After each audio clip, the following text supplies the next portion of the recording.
Lorsqu'on parle de providence, on désigne une force supérieure. En tout cas pour nous les chrétiens, la providence c'est Dieu, celui auquel on croit, le Dieu trinitaire, le Père, le Fils et l'Esprit Saint. Dans cette 6e vidéo sur la série Comment devenir une personne avisée, je vais parler de la providence ou plus précisément comment faire pour s'y abandonner. Comment faire pour s'abandonner à Dieu, comment faire pour lâcher prise et lui faire confiance. Pauvres mortels que nous sommes. Je vais donc essayer de te livrer le fruit de ma réflexion, ou plutôt de ma rumination sur cette parole de la Bible. Et je dois avouer que ce n'est pas la vidéo la plus facile à faire depuis que j'ai démarré cette série. Et je l'ai préparée en me demandant ce que j'allais pouvoir dire concrètement. Et donc je pense que à 6 mois de mariage, c'est le moment d'en parler. Pour vous dire, pour faire une relecture en fait des derniers mois, ou plutôt de la dernière année. J'espère que mes paroles vont te rejoindre là où tu en as le plus besoin, dans le nom de Jésus. A tout de suite.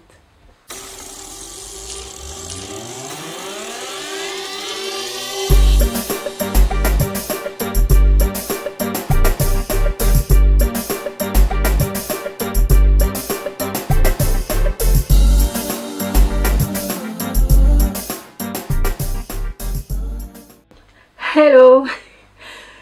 On est déjà tout de suite. Bienvenue dans cette vidéo. Je suis Graceno, une chrétienne ordinaire, mais comme j'aime me définir, extraordinaire par la grâce de Dieu. Amen!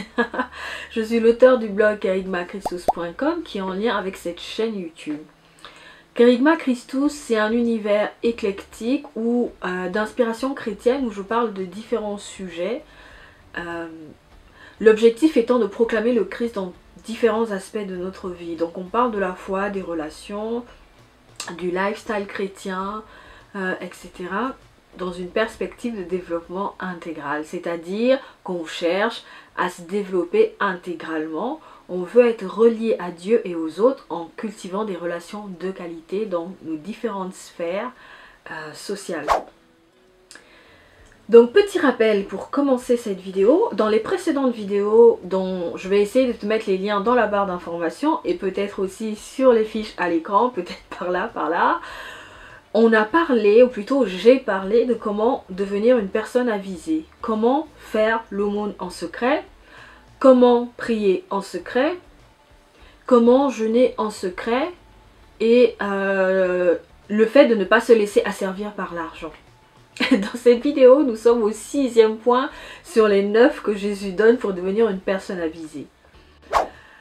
Mais pour rappel, avant de continuer, une personne avisée, c'est une personne qui réfléchit avant d'agir. Une personne qui bâtit sur le roc et non sur le sable. Je t'invite à regarder les premières vidéos de la série.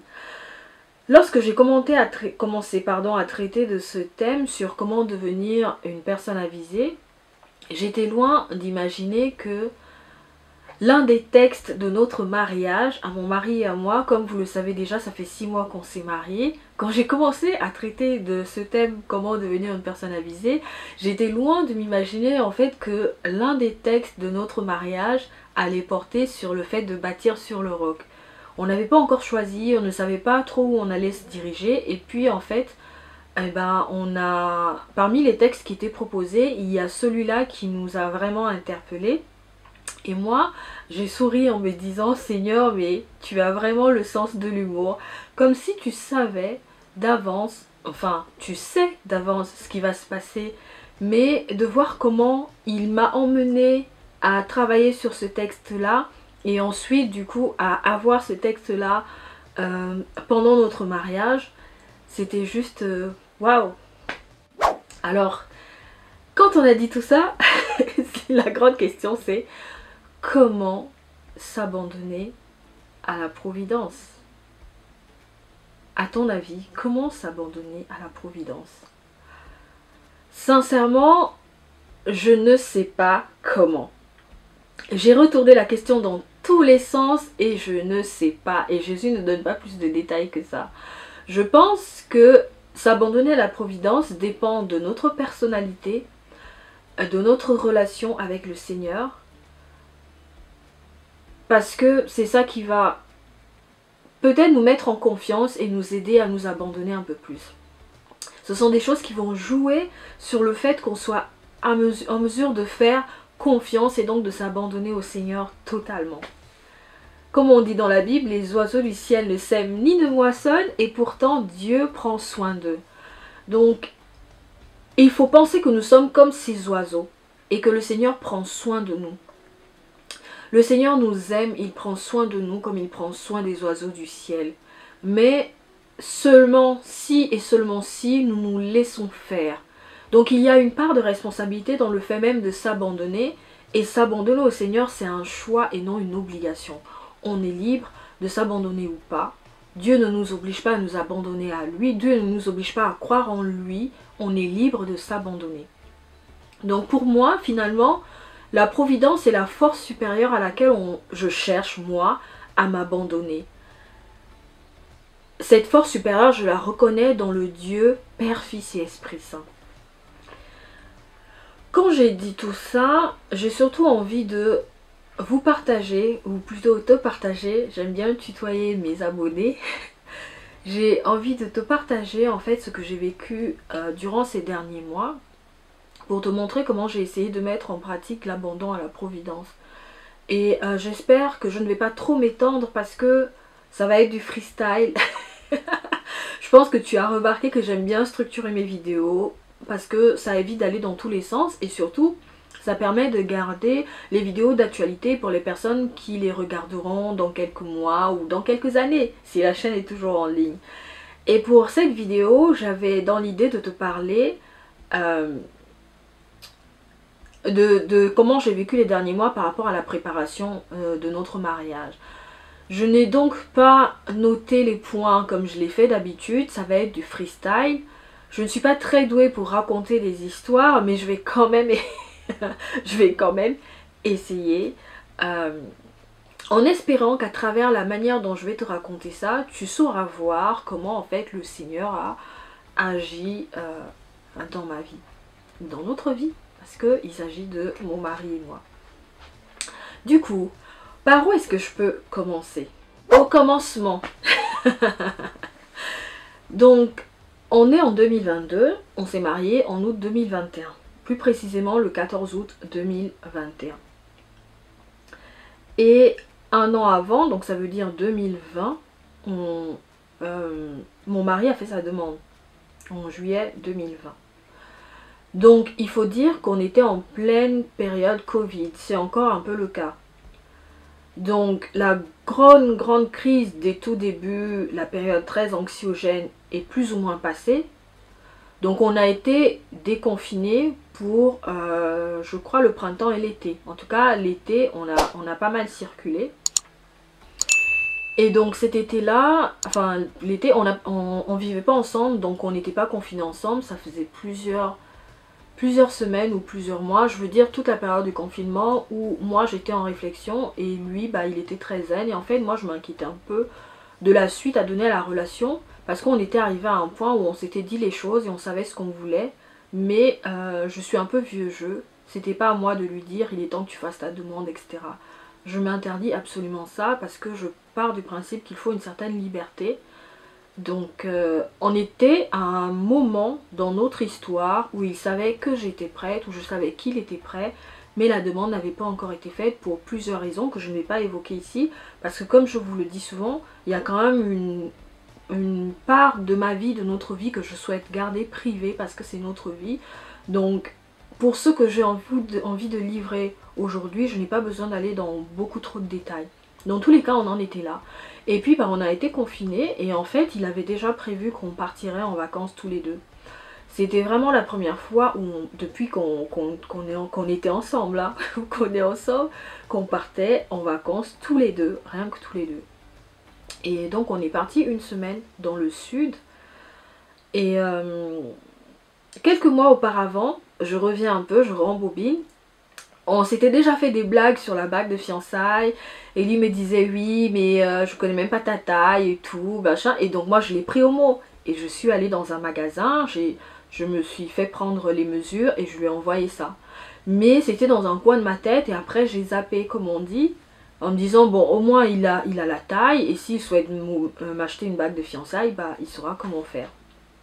Parce que moi j'aime bien quand il y a de la magie, j'aime bien, j'aime quand il y a de la magie, je me voyais pas aller en magasin avec lui pour choisir une bague de fiançailles, pour moi ça n'a pas de sens. Du coup c'était bien que les choses soient emmenées comme ça.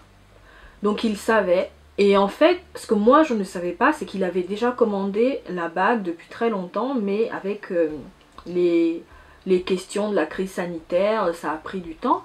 Et puis de toute façon on était confinés, il n'allait pas faire sa demande pendant le confinement.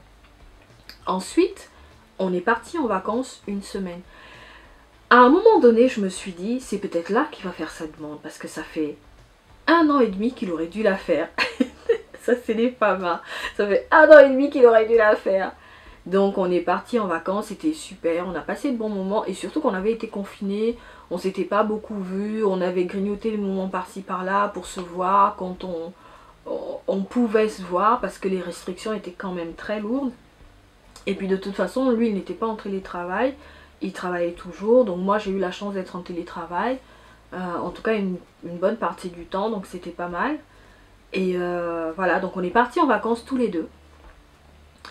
Et je crois que c'était le jeudi, si je me rappelle bien, on est partis en vacances en juillet, donc il y avait du soleil, fin juillet. Et puis un jour, on est sorti. Mais je lui en veux quand même un tout petit peu parce que je me dis, si j'avais su ce jour-là qu'il allait me faire une demande, j'allais j'allais me pomponner et tout, genre pour les photos quoi, pour les photos souvenirs. Mais il faisait tellement chaud ce jour-là, donc je voulais m'habiller relax et on est allé visiter une villa, la villa Efroussi de Rothschild. Je vous mettrai peut-être un lien dans la barre d'infos pour vous donner une idée. C'est vraiment un cadre idyllique, c'est super magnifique, il faisait super beau, il y avait du monde. Mais moi j'aime pas trop les choses en public, on en a souvent parlé, s'il fallait faire une demande, je n'aime pas les choses qui se font en public. Je suis assez réservée donc je me voyais pas avoir une demande en mariage en public. Donc il a vraiment fait très attention à ça. Mais bon, je rembobine. On est parti, donc on a fait la visite, c'était super génial, etc. Et on est arrivé à un point où il y avait la statue d'Aphrodite. Donc si vous savez, Aphrodite c'est la déesse de l'amour. Bon, je le dis juste pour la culture. Mais bon, vu que je suis chrétienne, j'y crois pas trop. Ça c'est de la mythologie. Et donc, on est arrivé au point culminant de la visite du jardin qui était magnifique. Et là, il fallait revenir sur nos pas. Mais on s'est arrêté à un endroit qui était vraiment magnifique. Je vous mettrai peut-être des photos sur l'écran si je les retrouve. Mais je pense que je les ai encore parce que j'ai eu d'autres histoires aussi avec mon téléphone. Et donc on se retrouve au point culminant de la rencontre près de la statue d'Aphrodite. Et il y avait du monde qui prenait des photos. Évidemment le cadre était magnifique, tout le monde prenait des photos, la vue était magnifique. Et je pense, à mon avis, qu'il attendait qu'il y ait moins de monde. Parce que ça m'aurait gêné qu'il y en ait trop. Donc à mon avis, je pense qu'il attendait qu'il y ait moins de monde pour faire sa demande. Et comme c'est un passionné d'histoire, je me suis dit mais t'en as pas, qu'est-ce que tu fais? Enfin je le vois à côté de la statue d'Aphrodite. Je lui dis mais on a déjà fait les photos près de la statue, qu'est-ce que tu fais encore là? Je me dis mais il est encore en train de me faire son truc d'historien où on doit regarder la statue dans toutes ses courbes, voilà. Mais en fait, il attendait juste qu'il y ait moins de monde à côté. Et donc moi je lui fais allez on y va, je me retourne et quand je le regarde, et bah, il avait sorti la bague, et puis il m'a dit est-ce que tu veux m'épouser? Et moi j'étais là genre ah c'est vrai tu veux m'épouser? Donc voilà, et puis j'ai dit oui et c'était magnifique, c'était romantique, c'était vraiment comme dans un film et c'est un souvenir que je chéris vraiment au fond de mon cœur. Donc ça c'est la partie demande en mariage. Ensuite, on va entamer la seconde partie. Donc la seconde partie c'est quoi? La demande est faite, j'ai dit oui. Maintenant il faut l'annoncer. Donc j'annonce un peu à quelques amis proches, à mes sœurs. Ah c'est génial, raconte-nous, enfin voilà. Des trucs de nana. Donc il annonce à sa famille, moi j'annonce à ma famille. Maintenant on fait quoi? On est en plein Covid. Ma famille ne vit pas en France, ma famille est au Gabon. Vous savez déjà que je suis d'origine gabonaise. Ma famille est au Gabon, donc on fait quoi? On est en plein Covid, on n'a pas l'intention d'attendre encore 2 ans, 3 ans. Ça fait déjà un long moment qu'on est ensemble. On a réfléchi à l'engagement dans toutes les coutures, on s'aime. Donc on va pas attendre indéfiniment avant de sauter le pas. On était en juillet 2020. Donc il fallait fixer une date, on ne savait pas trop comment faire.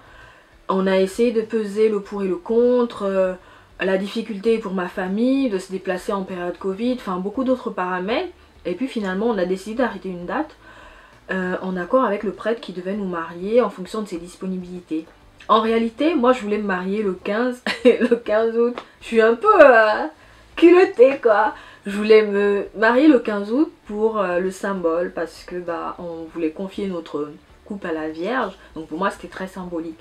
Mais en fait le 15 tombait un dimanche et donc le 14 c'était pas mal non plus. En plein mois d'août, voilà. Et donc on a fixé la date, mais on a fixé la date. Je sais pas quand, je crois que c'était en novembre qu'on a fixé la date, je pense. Et on a annoncé à tout le monde, enfin on a envoyé des réserver la date, je crois en février, en janvier. En janvier-février, entre janvier et février, le temps que tout le monde reçoive l'annonce officielle. Et là, les retours commencent à affluer. Comment vous allez faire? On est en pleine crise sanitaire, les restrictions, est-ce que vous êtes sûr que le mariage va se faire? Nous, on y est allé au culot, en fait. Et c'est là que j'ai envie de dire qu'il faut s'abandonner à la providence. C'est la raison pour laquelle je vous raconte cette histoire, d'ailleurs. Donc, on a annoncé, et en fait, moi, j'étais très zen. En décembre, il y a des gens qui me disaient déjà... est-ce que tu as ta robe? Est-ce que tu as la salle? Est-ce que tu as nanana? Je fais non, on n'a pas tout ça. Ça va se faire. En fait, moi, j'étais très zen, quoi. Ce sont les gens qui m'apportaient leur stress. Et je me disais, mais c'est pas possible qu'on en fasse autant. On a déjà calé le jour. On a le prêtre qui va nous marier. Le reste va suivre. On a une salle. La salle se trouve à tel endroit, il n'y a pas de souci au niveau de la salle, tout est ok, le maire il n'a pas une pléthore de mariages à célébrer au cours de l'année, de ce côté là aussi c'est ok. Après le reste c'est que du matériel, donc ça va se faire. Mais les gens étaient là, mais non, il faut que tu te dépêches, nani nanana. Et donc à peine on m'a dit ça, j'en ai parlé à mes demoiselles d'honneur, parce que ce que j'ai oublié de vous dire c'est qu'entre temps j'ai fait une demande à des copines pour être mes demoiselles d'honneur, donc j'en avais 7. Et ce sont elles en fait qui m'ont organisé les visites. Et ça s'est fait en une journée, le choix de ma robe. Je ne me suis pas cassé la tête. Quand je suis rentrée dedans, j'ai su que c'était ma robe. C'est un peu bizarre, hein, ça fait cliché parce qu'on entend souvent ça à la télé. Mais c'est vraiment ce que j'ai ressenti. J'aurai l'occasion de revenir sur la robe dans d'autres vidéos parce que je sais que c'est attendu. Mais bref, donc en janvier 2021, c'est là qu'on commence réellement les préparatifs. Et quand je dis commencer les préparatifs, c'est chercher les prestataires, etc. Avec le contexte sanitaire, c'était pas évident, donc il fallait traîner sur Instagram, Facebook, demander des recommandations, et puis tous ceux qui étaient surbookés, et c'était difficile, etc., etc., etc. Et puis finalement, tout s'est emboîté, on a pu avoir tous les prestataires qu'on souhaitait avoir à cette date-là. Maintenant, les semaines passaient, les jours passaient, il fallait préparer la messe et d'autres choses. Ça aussi, j'aurai l'occasion de revenir là-dessus, mais ce n'est pas vraiment l'objet de la vidéo. Les mois passaient, donc on était en plein dans les préparatifs, et puis juillet arrive et il y a d'autres mesures qui tombent en liées au contexte sanitaire. Et là, on recommence à avoir des messages, comment vous allez faire, est-ce que vous êtes sûr que vous allez pouvoir vous marier et tout.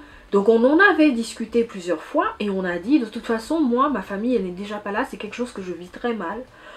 Je sais pas si vous vous rendez compte, je me suis mariée sans ma mère. Je vais pas me mettre à pleurer mais rien que d'évoquer ça c'est très dur. D'abord il y a une chose, c'est que moi je devais voyager pour aller au mariage de ma soeur qui se mariait en juillet. Et ensuite il devait avoir mon mariage en août. Donc non seulement je rate le mariage de ma soeur en juillet, mais en plus je n'ai pas ma famille en août. Donc ça a été très difficile à vivre. Heureusement que j'étais bien entourée, donc j'ai pu, je vais pas dire surmonter la chose, mais j'ai vraiment pu profiter du moment, j'ai pu profiter de mon mariage, des préparatifs, même si c'était un poids quand même qui était là. Et donc les gens recommencent avec leurs messages, comment vous allez faire et tout. Et nous, on n'avait qu'une seule voix. On leur a dit, dans tous les cas, on n'a pas l'intention de repousser. S'il faut se marier à 3 avec le prêtre ou à 4 avec le maire, il n'y a pas de souci. Je disais ça, mais en réalité, je me rendais quand même compte que ça allait être difficile de vivre un mariage comme ça. Je sais pas comment on fait les gens qui se sont mariés dans ces conditions en reportant la fête. Après, ils ont leur raison et je comprends tout à fait.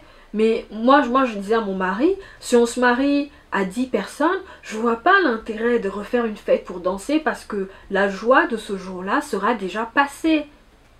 Je vis les choses dans l'instant présent, je ne reporte pas mes réjouissances pour plus tard, c'est ça que j'ai envie de dire. Surtout que je suis quand même une personne assez émotionnelle, enfin voilà, donc je vis les choses à l'instant T, je ne les reporte pas pour les vivre dans 6 mois quand les restrictions seront levées. Et ben on a continué à prier et puis on s'est dit ben on verra comment ça se passe. Et donc la veille, je crois 2-3 jours avant notre mariage, de nouvelles mesures qui tombent, des mesures qui imposaient notamment le pass sanitaire. Mais la chance qu'on a eue, c'est qu'on était dans la semaine de tolérance. Au final, on a pu avoir tous ceux qu'on voulait avoir et tous ceux qui étaient disponibles à notre mariage et les choses se sont super bien passées. Parce que une semaine plus tard, c'est devenu compliqué pour ceux qui se mariaient après le 14. Et donc je vous ai raconté tout ça pour vous dire que durant l'année, je me suis vraiment abandonnée. En fait, j'ai dit au Seigneur, de toute façon, on ne maîtrise rien de ce qui se passe. On ne maîtrise rien des mesures gouvernementales, mais on a décidé qu'on se mariait cette année. C'est cette année ou rien. Parce que c'est bon là. On a assez patienté, on a assez essayé d'agencer certaines choses. Là on y va, ça ne concerne que nous, lui et moi. Donc ceux qui voudront nous accompagner nous accompagneront, mais on ne va pas repousser à 2022 ou à 2023. Voilà, donc c'est comme ça qu'on s'est mariés et c'est comme ça que j'ai vécu l'abandon à la Providence durant cette année. Je ne dis pas que les personnes qui n'ont pas pu se marier comme elles ont souhaité se marier n'ont pas su s'abandonner à la Providence, mais c'est vraiment propre à chacun d'entre nous. Le Seigneur savait ce qu'on voulait depuis longtemps. Le Seigneur savait qu'on avait été patient, qu'on avait attendu, qu'on avait... je ne vais pas dire rêver de ce moment, mais qu'on avait souhaité que ce moment soit vraiment un moment de témoignage, que notre messe soit une messe qui touche vraiment les gens, une messe qui soit un moyen d'évangélisation. Et je pense que l'objectif, le but a été atteint quand je vois un peu les retours qu'on a eus, et je rends grâce à Dieu, et je dis en fait que c'est lui qui a permis que les choses se déroulent comme elles se sont déroulées. Et donc, ne sachant pas comment vous dire de vous abandonner à la Providence parce que c'est vraiment quelque chose de très personnel, j'ai préféré vous raconter ce que moi j'ai vécu par rapport à l'abandon à la Providence durant l'année 2021 et comment dans chaque chose, dans chaque acte, dans tous les préparatifs, en fait je voyais vraiment la main du Seigneur.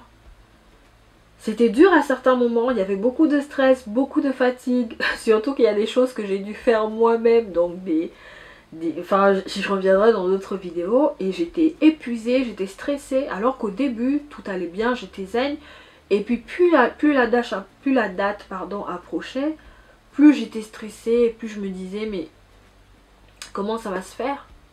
Comment ça va se faire? Donc voilà, et puis finalement les choses se sont bien passées.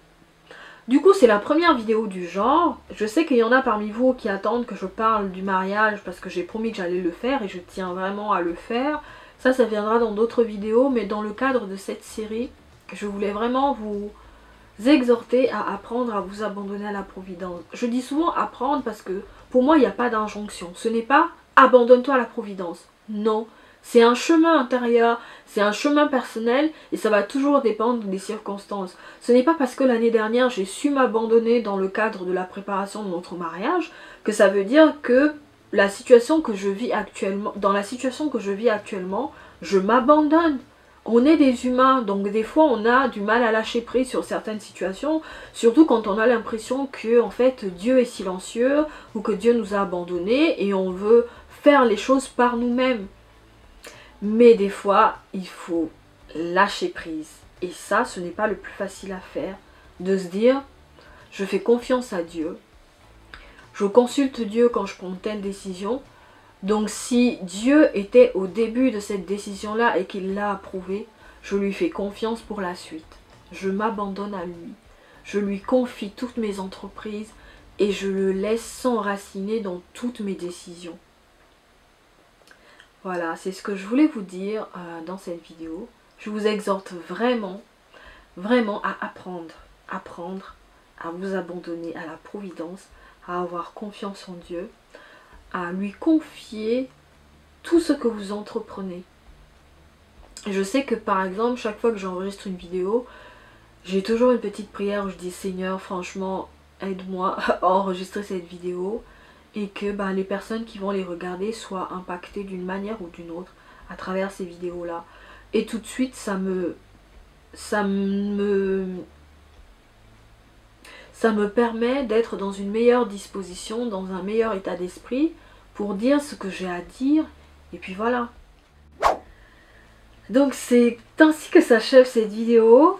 J'espère que je n'ai pas été trop longue, parce que comme je disais, je n'ai pas défini les points au départ. J'y suis vraiment allée en mode freestyle pour vous dire comment au fil des mois ou pour les préparatifs de notre mariage, on s'est vraiment abandonné parce qu'il y avait la question des restrictions sanitaires. Est-ce qu'on se marie à 10 ou bien on a le mariage qu'on souhaite? Au final, on a eu le mariage qu'on souhaitait parce qu'on y est allé au culot. On ne s'est pas laissé démonter malgré les remarques des gens, l'inquiétude des gens. On sait que c'est parce qu'ils nous aiment qu'ils étaient inquiets, mais on s'est dit, allez, on met des œillères et on continue et on croit qu'on va se marier comme on a décidé de se marier. Et donc je rends vraiment, vraiment, vraiment grâce au Seigneur pour ça, parce que j'avoue que je ne sais pas comment j'aurais vécu ce moment si on avait dû se marier à 10 personnes. Voilà. Et c'est ainsi que s'achève cette vidéo. Je te remercie de m'avoir écouté et surtout pour tes encouragements. Si tu viens d'arriver sur la chaîne, je te souhaite la bienvenue. J'ai vu qu'il y avait de nouvelles personnes qui s'étaient abonnées. Merci de me faire confiance. Si tu penses que cette vidéo peut bénir d'autres personnes, n'hésite surtout pas à la partager. Et n'oublie pas de t'abonner et de laisser une appréciation. Si tu souhaites échanger, ça se passe dans les commentaires. Je t'invite à échanger avec bienveillance et respect avec les autres internautes. Poser des questions, répondre à des questions. On a le droit de ne pas être du même avis, mais il faut respecter les personnes avec lesquelles on échange. Quant à moi, je te dis à très bientôt dans une autre vidéo ou sur le blog kerygmachristus.com. Tu peux aussi me retrouver sur mon Instagram personnel parce que j'essaie d'être active sur cette plateforme et sur Facebook. Quant à moi, je te dis à bientôt sur ces plateformes-là. Au revoir.